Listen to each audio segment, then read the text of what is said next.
In a moment that has gripped South Africa's political landscape, President Cyril Ramaphosa has fired a warning shot at Julius Malema and the Economic Freedom Fighters, EFF, signaling that the era of unchecked political disruption, inflammatory rhetoric, and parliamentary chaos may be approaching its limit. Speaking at a recent ANC gathering in Gauteng, the president broke his silence on what he described as the growing culture of political provocation disguised as activism, squarely placing the EFF in the crosshairs. Without mincing words, Ramaphosa called out the EFF's increasingly confrontational tactics, warning that South Africa's democracy must never be mistaken for political anarchy. "We will not allow our institutions, including Parliament, to be turned into playgrounds for political theatre," Ramaphosa stated. "There are limits. And when those limits are crossed, there will be consequences." Though Ramaphosa did not mention Julius Malema by name, the undertone was clear. The EFF leader's recent walkouts, verbal attacks during State of the Nation addresses, and provocative social media campaigns have drawn criticism not just from the ruling ANC, but also from the Democratic Alliance and smaller parties who argue that the EFF is destabilizing South Africa's fragile governance system. Ramaphosa's warning comes in the wake of yet another EFF disruption in Parliament, where Malema led his Red Berets in a dramatic protest during the president's Q&A session, accusing him of being complicit in corruption, economic collapse, and failing to address the crisis of youth unemployment. The scene ended in chaos, with security forced to intervene as chants of "Ramaphosa must go" echoed through the chamber. In response, the president appears to be drawing a line in the sand.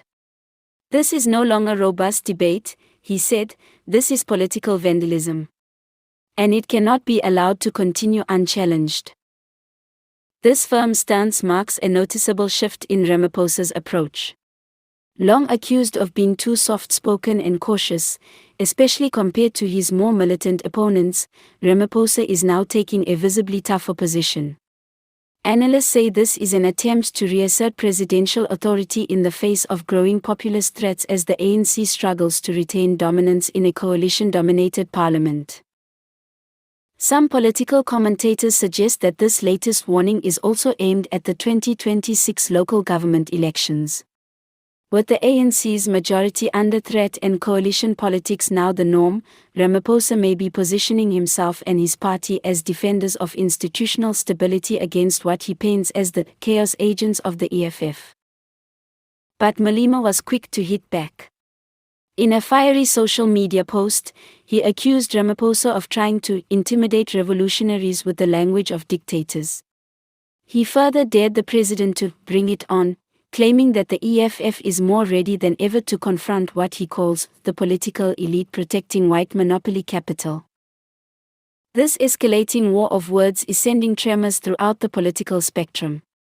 The Democratic Alliance, while not aligned with either the ANC or the EFF, has called on all parties to uphold the decorum of Parliament and resist turning serious governance into street-level politics.